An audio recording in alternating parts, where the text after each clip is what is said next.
This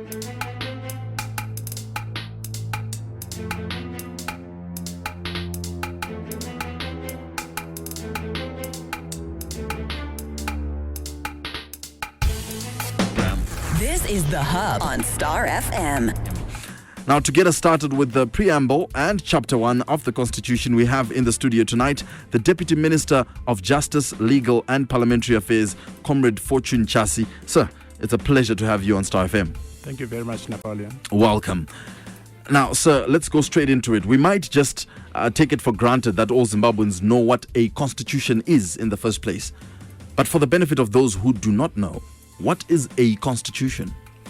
Well, basically, Napoleon, each country will have the rules about how that country is governed. Mm-hmm. And those rules are basically contained in a document called a constitution. Mm-hmm. In some countries, the constitution doesn't have to be written. The United Kingdom is one such country where there is an unwritten constitution. So the constitution basically sets out the rules regarding how the country is going to be governed. It is the primary and fundamental law of the country, which means that every law that is enacted must be subsumed under the constitution. It is under the constitution. You can't have a law which says things that are beyond what the constitution says. I would say, broadly speaking, that is what a constitution is. So a constitution is itself an embodiment of the values of a particular country. Okay, so you're saying the example you gave that Britain does not have a written constitution. Yes. So how do they operate? Do they just have procedures for everything that are not necessarily in one document? Yes, well, they have a basic understanding that there is a separation of powers. They have their own lawmaking body, they have their own judiciary, and so forth. So, and some of the rules have been developed through the courts. Okay. All right. So, give us a brief history, though, of the constitution making in Zimbabwe until now, possibly beginning at the Lancaster House conference. Well, I think the fundamental point to make about constitution making in the country, particularly with reference to the Lancaster Constitution, the Lancaster Constitution was a peace document. Okay. It was basically an agreement that was arrived at in order to end the war that was in the country, and so, in a sense, it actually was not a document that was developed by Zimbabwe itself. It was a document that was, in essence, an imposition of some sort in order to end the war. And the people of Zimbabwe did not exercise their sovereign right to come up with a constitution. And a lot of the values that we see now contained in the constitution are not referred to. There's no reference to the War of Liberation, which is very fundamental in that it represents our history. There's no reference to the land question, no reference to the importance of those people that fought and freed for this country and freed it. And so it's a document that could easily could have applied to any country. And in fact, when you analyze it and you look at other countries that went through a similar process, the document is very much the same. The current constitution that we have is an example of the fact that the people of Zimbabwe were able to come together to decide on how they would like to govern themselves. And the preamble to the constitution is in fact evidence of this unity that exists in our country. Okay, so was there that much of a significant change from the Lancaster House Constitution to this new constitution? Well, I'd say the change is revolutionary. If you look at the Lancaster Constitution with reference to the land question, there were certain provisions in that constitution that were entrenched, which could not be changed. And you can see from 1980 that government was tethered, and government could not carry out the policies that it wanted, and had to go through a process of amending the constitution about 19 times in order to ensure that it delivered the promises of the liberation struggle. You also have references to the land, as I have said, which were not an issue, except insofar as the provisions in the Lancaster Constitution were calculated to protect the property of the settlers. And yet in this constitution we are making it very clear that the land issue, the land reform program is not reversible, as well as other new areas which are covered, areas on gender, for example. The requirement that there should be a certain number of women whenever certain statutory bodies are set up. And so it's revolutionary in every sense. Okay. All right. So the Constitution opens with a preamble. Yes. All right. What is the importance of a preamble? Well, the preamble is very, very important. The Lancaster Constitution didn't have a preamble. As I said, it was really sort of a standard form contract that was imposed by the colonial masters at the time of independence. But the preamble itself is very critical because this is where the context of the Constitution is established, and the context helps future generations to interpret and apply the Constitution in varying and changing circumstances. But apart from that, it also is an embodiment of the soul of the country, in that it records the value system, the history. If you look at our own preamble, it will tell you precisely where we are coming from. It starts, of course, by mentioning that we, the people of Zimbabwe, which means that we are the people that are making this constitution, and it talks about the liberators of the country. It talks about the entrenchment of democracy, good governance, transparent and accountable governance, as well as the very important bit about the rule of law. Now, ordinarily and generally, the Constitution will have a preamble which may not necessarily be substantive. In other words, it may not itself contain binding pieces of law within it. But the way that our Constitution was crafted, it was done cleverly in that the contents of the preamble are also replicated in section 3, which deals with the founding principles, values and principles of the Constitution. So whatever we do, we must be guided by those considerations. Maybe later on I can talk about those. All right, you're listening to Star FM. It's coming up to 19 minutes past 8. The program is called Know Your Constitution. The Constitution of Zimbabwe was only put into place last year. That's on the 16th of March 2013 when we voted on that referendum, and it was unanimous. Well, it was convincingly voted in by the Zimbabweans. So now we need to start understanding this Constitution. We've got the Deputy Minister of Justice, Legal and Parliamentary Affairs, Comrade Fortune Chasi, in the studio, and is helping us to unpack this. Like I said earlier on at the beginning of the program, this is something that we're going to be doing on a weekly basis on Thursdays from 8 to 9 p.m. So this is, yes, it's an educational or an educative program, and you get to learn a lot, but at the same time we want to interrogate it and understand, ask those deep questions so that we understand exactly all the things that are happening. Sometimes the legal terms that may come up, we need to still ask those 2, 3, 4, 5 questions deeper so that we understand. I'll be opening up the phone lines now, so that of the things that we've said so far, if there's anything that you've found sticky, if there's anything that you think you need more clarity on, or you want to ask a question, give us a call. 660-897 660-299 or 0772-162-651. Also remember that our WhatsApp platform is open the whole time. That's on 0772-162-645. Okay. Comrade Chasi. Yes. Let's now go into the actual Constitution. All right, let me see. I've got a call here. Let's continue with our discussion after we hear from this listener. Hello, Star FM. Hello, Star FM. Yes, it is. Good evening to you. Good evening to you, sir.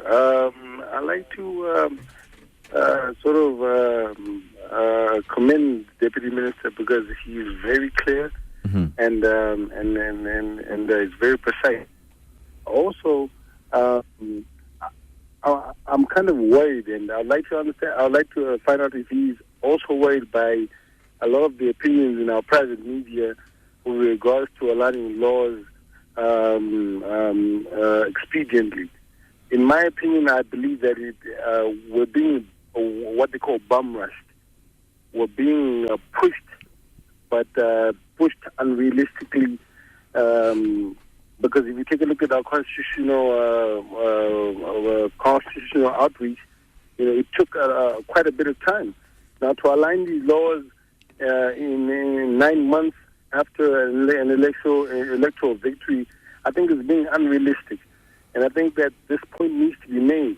I think if you look at all other constitutions that have changed in degree from the previous constitution, I think that if you take a look at the time it is taken to align these laws, we are moving at a very, very good pace. And I would beg for anyone to differ with facts and points. Thank you very much, Deputy Minister. Thank you. Thank you, sir. So, Deputy Minister, what's your comment on that? Is Zimbabwe moving too fast? Are we being pressured by the media? Well, as a government and as a ministry, we appreciate the public concerns over the Constitution. It's a very important document. But I think, as the caller has said, there is a measure of patience that is required. Okay. Certainly, the pressure on us is immense, but I want to say that we are equal to the task and we are going to deliver. Let's take one more caller for now, and then we'll close the lines for a little bit. Hello, Star FM.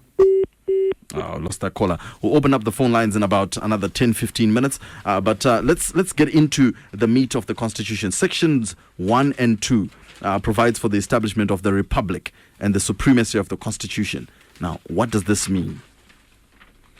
Well, basically, Napoleon, the Constitution states that the Zimbabwe is a republic. Zimbabwe is a unitary state, democratic and sovereign republic. By unitary, we mean that it is a state governed as one single unit and not as separate units with various governments. Democratic, meaning that it is legitimized by the participation of ordinary people. And the constitution-making process itself is very clear evidence of this. Now, one of the things that we guard very jealously is our sovereignty as a country. And this denotes designation of supreme authority over our polity as a people. And the most current notion of state sovereignty contains basically 4 aspects consisting of our territory, our population, effective control and authority and recognition of our own natural resources and our territory. Okay, I'd like you to repeat that. You're defining what sovereignty is, yes. Correct? Yes. I think this word has been used a lot, yes. Especially from government. And I think a lot of people tend to then think it becomes a buzzword, yes. Where people don't necessarily really understand it, but it's used a lot, yes. So I'd like you to repeat that. What is the definition of sovereignty? Sovereignty, according to the Constitution. Yes, sovereignty as a word is itself not defined in the Constitution. Okay. But every country has got control over its own resources, and that is one way that you see sovereignty being evidenced. Okay. Where sovereign people, in other words, were now able to come up with our own constitution, were able to come up with our own rules of governance. Now, if you are not sovereign, you see that by being governed from elsewhere. For example, if the colonial master still has control of how we do things, then it means we're not a sovereign country. But in our case, it's very clear that we have got our very independent policies. We've been able to deal with issues of land. We are dealing with issues of natural resources. We are dealing with issues of indigenization. And that is evidence of our sovereignty. Yes. All right. And then I wanted to also ask on the issue of a unitary state. You're saying it means that we've got one government that has control over the whole nation. It's not like we've got different little governments. Yes. Give me an example of a country that doesn't have unitary state model. Well, for example, if you go to the United States, there are numerous states with different governments and different laws and different processes. So you can have one state, for example, authorizing capital punishment, and another completely opposed to it. Also, different states have different laws. Yes. And yet in Zimbabwe, we've got one government because we're a united country. We have the same focus. Now, that is important in terms of management of our resources and ensuring that we are well prepared if there are any foes that are going to come in between us. All right, that makes sense. Anything else you'd like to add on the issue of the Republic and the supremacy of the Constitution? Except to say that, of course, the Constitution is the fundamental and basic law. And it is itself evidence of the fact that we are one Zimbabwe. Yes. When they say supremacy of the Constitution, does that mean that it overrides everything else? Essentially, yes. That is what we mean. We say that the Constitution is the basic law. So every law that we make must be able to fit into the provisions of the Constitution. And if the law is not in compliance with the Constitution, then to that extent it is redundant, which is why you'll find people will go to the Constitutional Court to say that the conduct of, say, a particular government agency or a particular individual is unconstitutional because it's falling foul of what the Constitution actually prescribes. Okay. Yes. So is it possible to actually have laws that could contradict the Constitution? They could contradict in the sense that they are saying something that is against the grain of the Constitution, but their efficacy is zero, because at the end of the day, they are going to be measured against the Constitution, and they will not be enforceable to that extent. Okay.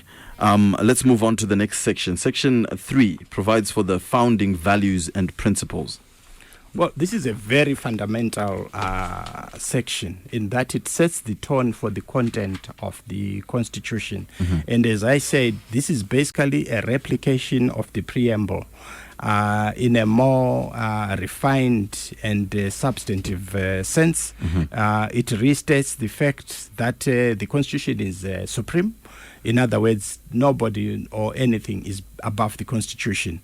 And it also confirms the fact that Zimbabwe is a country that is committed to the rule of law, and that human rights and freedoms are fundamental. As you know, our entire liberation war history is really about Zimbabweans fighting for their sovereignty, for human rights, and for freedoms and democracy.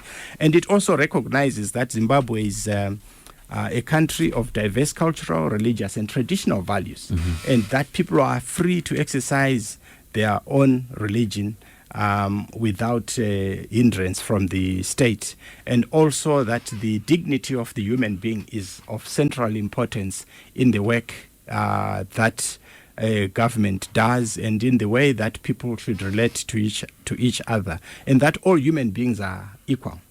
And this is confirmed by the requirement of gender equality, but also of importance is the fact that the Constitution requires good governance.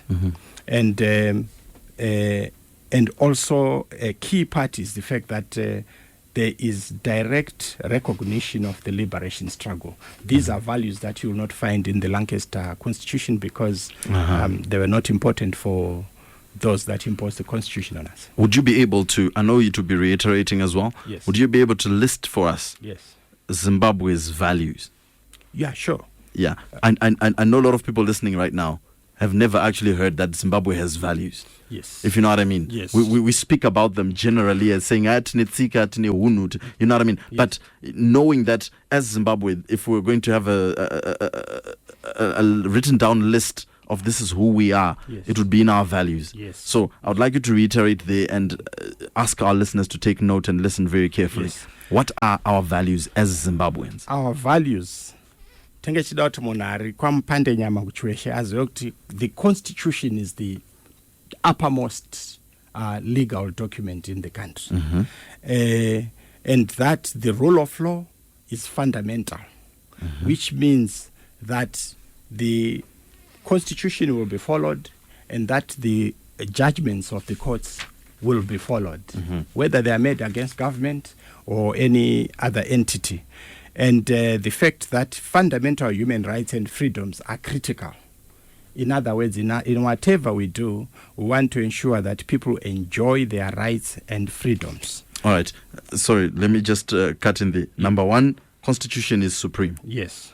Number two, the rule of law. Rule of law. Yes. We respect the rule of law. Yes. Okay. And then number three, fundamental human rights and freedoms. They are key value and principle in the way that Zimbabwe is going to operate. All right. You may continue. Yes. And then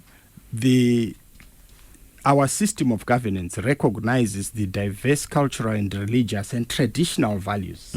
So we do not denigrate traditional values and say they are backward and so forth, and we do not prefer certain religions over others. Those who want to worship will choose whatever it is that they want, and of course cultural practices will be recognized. And we recognize the inherent dignity and worth of each human being. That is why, for example, capital punishment has been proscribed to the extent that we have said no woman will be executed. These are not things that you'll find in the previous constitutions. Just as an example, we have said that the law says that children will not be subjected to capital punishment because it's inhuman and degrading. Then gender equality. This is very important. We know that even during colonial times, women were at the bottom of the pile in terms of oppression. They were bearing the load of oppression from the colonialists, the African male, and the woman was at the bottom. So the Constitution seeks to ensure that there is parity of treatment as between sexes. And then, of course, there is the principle of good governance, and the last one being a recognition for the liberation struggle, which really is the carrier of all these things that I've mentioned above. Okay. Sounds very clear. Yes. Number one, Constitution. We uphold the Constitution as the supreme law. Yes. And number two, we respect the rule of law. And number three, fundamental human rights. We respect fundamental human rights and freedoms. We recognize, number four, we recognize diverse cultural and religious practices. Number five, we recognize the inherent dignity of the human being. Yes. And then number six, gender equality. Number seven, good governance. And then number eight, the importance, we recognize the importance of the liberation struggle. Yes. All right. Those are our values as Zimbabweans. I'm very excited about this. I think it's very important for us to get to know who we are. Exactly. And our constitution, since it is a document that was agreed upon by the majority of the nation of Zimbabwe, it's something that we can stand on and say, this is what we've all agreed that Yes. we want to be. Okay.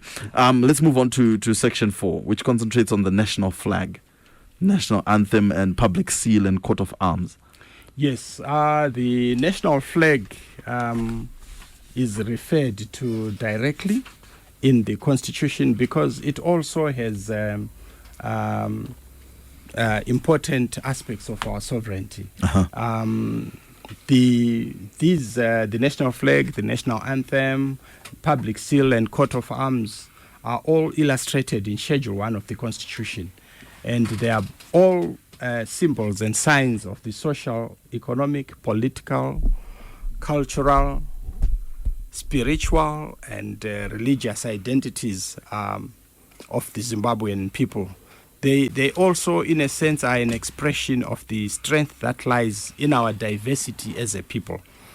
And they are, of course, an articulation of our unique history, our heroic struggle against exploits of antiquity and colonialism, and also an embodiment of our aspirations as a people. That is the national flag. Yes. Okay, so from the national flag, let's go to the national anthem. Yes. What does that represent? What's the importance of the national anthem? Well, as you know, if you follow the lyrics of the national anthem, it's really a record of our history and our aspirations. It will talk about the fact that we have fought for this country. We would like workers and leaders to conduct themselves in a certain manner. And so that, in a sense, also has got the same sort of value system that you find in Section 3 of the Constitution. The public seal, what is that? And what does it represent? Well, it's the Constitution describes that in the schedule, and there's a picture of it, but it's basically the sign that you identify government with. In other words, when you see a letterhead, it must have that seal which says this is the Zimbabwean. The same thing applies to the coat of arms and so forth. Okay, they're just representations of government and also our sovereignty. Symbols that help identify that this thing is Zimbabwe. Yes, precisely. All right. You're listening to Know Your Constitution, a new program that we're doing on Star FM every Thursday evening. And I'm opening up the phone lines now, 660-897, 660-299, or 0772-162-651. We're trying to very methodically and slowly tackle the Constitution, get into it very smoothly without rushing too much. So I'd like to be constantly opening up the phone line so that with what we would have covered, if you've got any questions, you come through, you ask your questions and get understanding. So remember the phone lines, 660-897, 660-299, or 0772-162-651. So far, we've covered the preamble. We've covered Section 1, Section 2, Section 3, and Section 4. All right, let me find out who's on the line. Hello, Star FM. Hello, good evening. Nobody home. Hello, Star FM. Hello, how are you? Great, thanks. Welcome to Star FM. Go ahead with your contribution. Yes, Ishmael. I would want to know why the Iraqis was drafted by the Europeans, and yet the UK did not even use the Constitution. You'd like to know why the Constitution was drafted by the Europeans? Yes, for Zimbabwe, and yet they do not use the Constitution in their own country. Aha. All right. Thank you for your question. Comrade Chase, I'm going to ask you to just take note of the questions so we can take a number of them, and then you can respond all at one time. Let's take another caller. Hello, Star FM. Hi. Hello, good evening. Yeah, good evening. I wanted to ask the Deputy Minister if he is aware that the Lancaster House Constitution and this new Constitution are all negotiated Constitution, and that the MDCT formations in the inclusive government put in some clauses which are untenable. For example, there are some clauses in the Constitution that infringe on the rights of other Zimbabwean citizens. But because we negotiated the Constitution with them, it was passed. But more importantly, this Constitution creates new problems for Zimbabwe. This Constitution allows people to question previous judgments on the land question. They are given new rights that is going to cause social ills among the people. I want to ask, would the minister or the government or ZANU-PF consider amending this new Constitution so that we can move away from the example set by South Africa, where the ANC spends all their time telling the whites in South Africa that they will not be changing the Constitution? Would ZANU-PF and the government consider changing aspects of the Constitution which are not in the public interest? Do you have an example of such an aspect that you think is not in the public interest? Yes, I can give you one. The Constitution seeks to force service commanders from serving 2 terms as if they are politicians. So, but there are people who joined the army as a lifelong career, and they are now being forced that after 2 terms they have to leave as if they are politicians. Secondly, these people who are service commanders who have got lifelong, until they reach pensionable age, in terms of the contracts with the government of Zimbabwe currently, but this new constitution seeks to cancel their contract of employment. So that's one example. All right. And secondly, this new constitution gives former white owner or farm owners the right to appeal land resettlement issues through the courts. That's going to create problems for the people of Zimbabwe. All right. Thank you very much for your contribution, sir. Let me get the Deputy Minister to respond. Thank you. I think fundamentally we have to work with the Constitution in its current form. And I can say that there is no appetite in government for amendments to the Constitution. That is not to say that the Constitution is beyond amendment. But we need to appreciate the background to the constitution-making process of this particular Constitution. And remember that the process was wide-ranging and very inclusive, and that a constitution, by definition, should be a document that is not susceptible to repeated and easy amendment. Having said that, if the people of Zimbabwe, and this is not about ZANU-PF or government, if it is evident and there is agreement that there is a need for a particular posture to be taken on a particular section or clause of the Constitution to be amended, the Constitution is a living document. The fact that it was agreed on and is written does not mean that it is cast in stone. And so going forward, I've heard the examples that the caller has made. Those are matters of concern to the caller, but there has to be some consensus around that position, which can then result in the in any changes to this particular law. Is there any way you can have a constitution that is not a negotiated document, though, considering that it represents millions of people? Conceptually, I think it would be difficult to do that because when a constitution is crafted, it comes up as a result of the coming together of a number of the politically active forces at a particular time.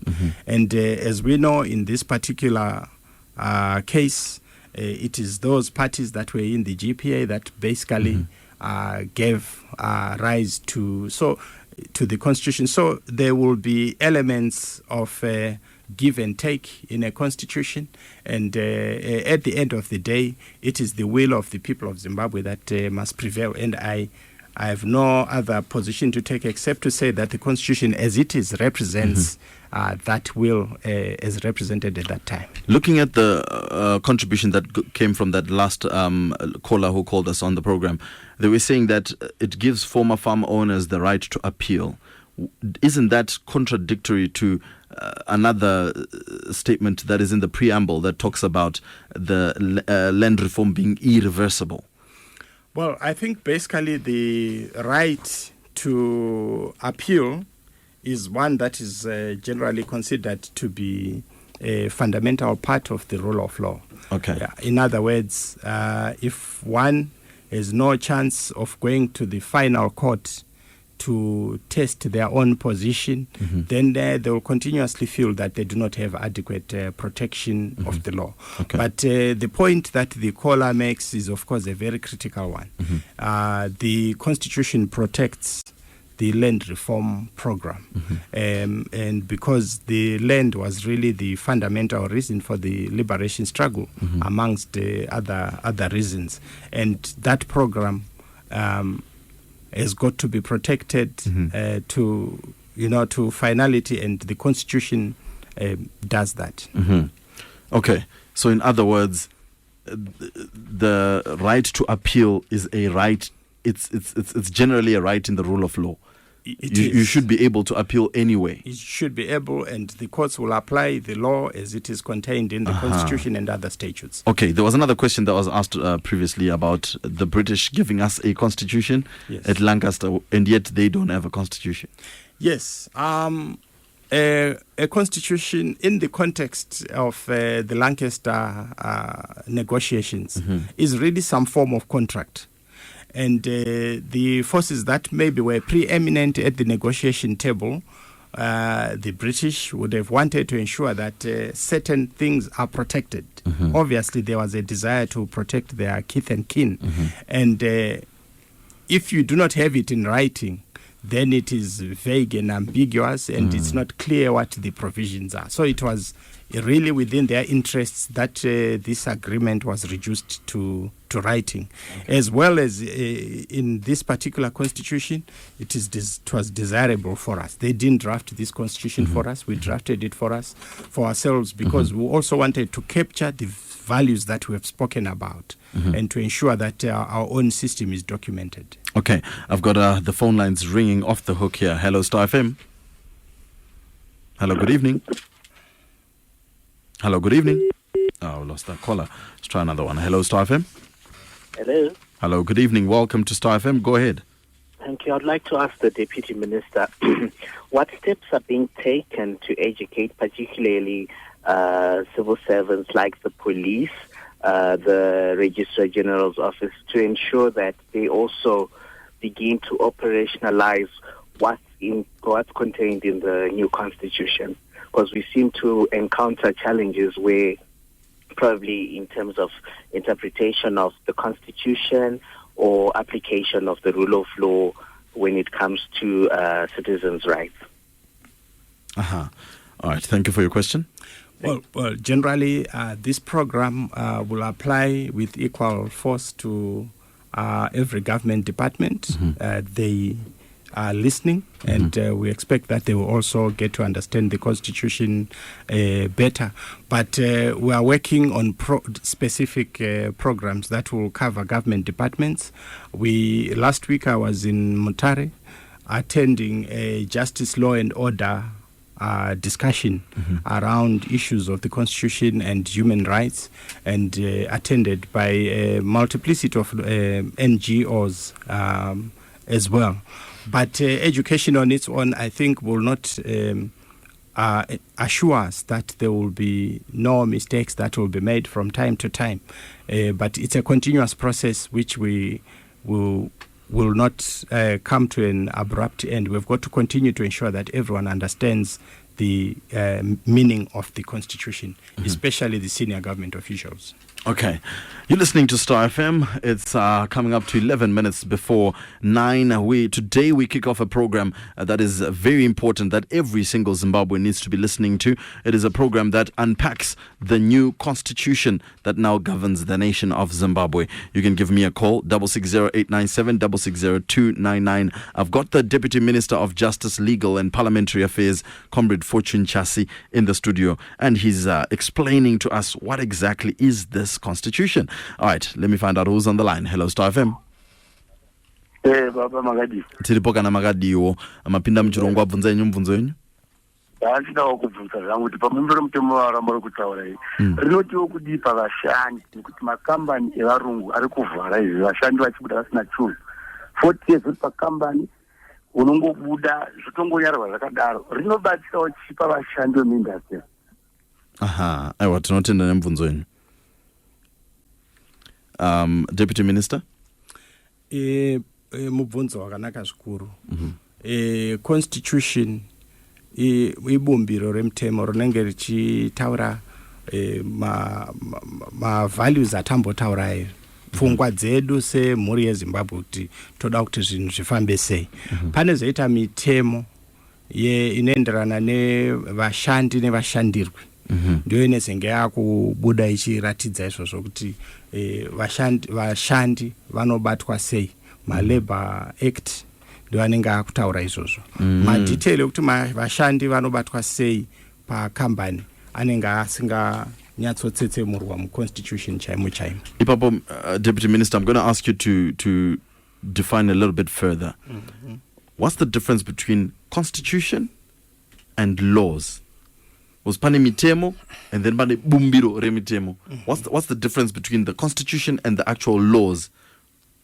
Okay, the Constitution, as I said, is the basic law. It's the mother of all laws, if one can say that. Okay. So that you will then have other statutes, which when we talk about acts, if we talk, for example, about the Prison Act, if we talk about the Education Act, all those are coming and are born out of the Constitution. Then below the Constitution, you will have what we call statutory instruments or regulations. These are these different from the acts and statutes? Yes, they are different. Okay. But you will have, for example, under the Prison Act, you will have the prisons regulations, right, which are developing the rules pertaining to, they will cover, for example, what should a prisoner eat on a day-to-day basis. Those things, you'll find them in the regulations. Or the nitty-gritty, the specifics of the laws. Okay. But so it's a hierarchy. You will have the regulations right at the bottom. You will have the act or the statutes, and then you'll have the Constitution at the top. The regulations are born out of the act. They cannot be bigger. They cannot provide for things that are not in the act or the statute itself. I would like to announce to Zimbabwe that by the time we're done with this program, I am going to be a constitutional expert. Precisely. Thank you very much, Deputy Minister. I think this is bringing a lot of light to issues that were vague before. Okay, 8 minutes to 9. We're really rushing against time here. Let's find out who else is on the line. Hello, Star FM. Hello, how are you? Great, thanks. Welcome to the program. What's your name and where are you calling from?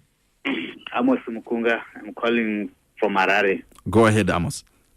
I just wanted to ask the minister, the deputy minister, are there some arrangements that maybe in this era all things can be posted on the internet so that maybe whoever can manage to download or to read for yourself, and it becomes easier for every Zimbabwean to access the Constitution, because most of the time people are not aware, they don't know. That is why we always have a lot of confusion and conflicts. Thank you very much for your contribution, sir. Thanks, sir. I totally agree with the listener. Online availability of the Constitution. Yes, that's a very, very important question. And the ministry is not leaving any stone unturned in terms of ensuring that the Constitution becomes known to the people. We are here talking on this station. We are hoping that we'll be able to have television programs, but we are also going to have copies of the Constitution on our website as a ministry, but we are not stopping there. We are going to ensure that we have a Facebook page where these issues are pursued and education continues. And as we speak right now, we are on Twitter.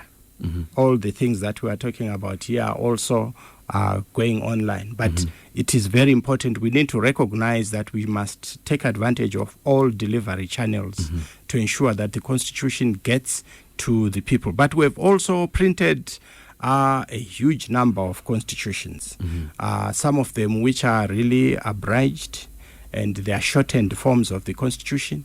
We are also translating the Constitution into local languages, and resources permitting would like to cover each of the 16 languages that the Constitution recognizes. Also, just to let our listeners know that this particular program that we're having right now, we're also going to post it on SoundCloud, just the audio of what we're discussing, so that if you didn't manage, if you caught it in the middle, you can just play it online and be able to hear all the things that we've discussed, from the preamble to the different sections that we've touched on, and all the questions and contributions that have come from our listeners as well. So let's conclude with Section 5. Section 5 is about the tiers of government. Now, is this the same as division of powers? It's in a sense, but there is a basic division of power that you find in our republic. It is the division of power between the executive, which is government, of which I'm a representative here. Then you have parliament, which makes the laws. And you have the judiciary in this country, which is represented by the Judicial Services Commission. So these three entities operate separately. In their areas of specialization, they are allowed to do as they please without interference from one or the other, provided, of course, that whatever is being done is within the context of the Constitution. But you also have the three tiers that are recognized by the Constitution and which are prescribed by Section 5. These are the national government, the provincial and metropolitan councils, and then lastly, the local authorities, which are divided into urban and rural district councils. How do these three work together, and how do they differ? The national government, the provincial councils, and the local authorities. Well, national government, of course, is the government for the entirety of the country. But the local government structures are those that are then meant to govern the local areas, the provinces where the provincial councils are contemplated by the Constitution. And, of course, they will take their cue from the national government policies. Okay. So there are interlinkages. It's as we said, Zimbabwe is a unitary state. By having a provincial or local government, that doesn't mean that they become a separate entity on their own. Yes. So all these interlink and feed into each other. And the hierarchy is you have the local government, the local authority, and then you have the provincial councils, and then you have the national government. Yes. Okay. I think that's very clear. Okay, let me see the contributions coming through on our WhatsApp platform. Can I ask, on the Constitution, are children allowed to be beaten up by teachers? That's a question coming from someone that didn't write their name there. Okay, like I said, the Constitution is very progressive in terms of human rights. And in fact, even without going to the Constitution, there are already laws in place which prohibit the corporal punishment, application of corporal punishment on school kids, and except in certain defined sort of circumstances. But that's basically the situation. So it's not allowed? Yeah. All right, one more caller, very quickly. Hello, Star FM. Hello. Hello, good evening. Welcome to Star FM. I've got a question to ask you. My voice is down, but I want to know why is this constitution is amended? Why is this constitution amended? Yeah, exactly. Because this constitution we are using is new, and it was done. It's not a year after, but a year just before. So, can you please, the minister, answer me? Deputy Minister, did you understand that question?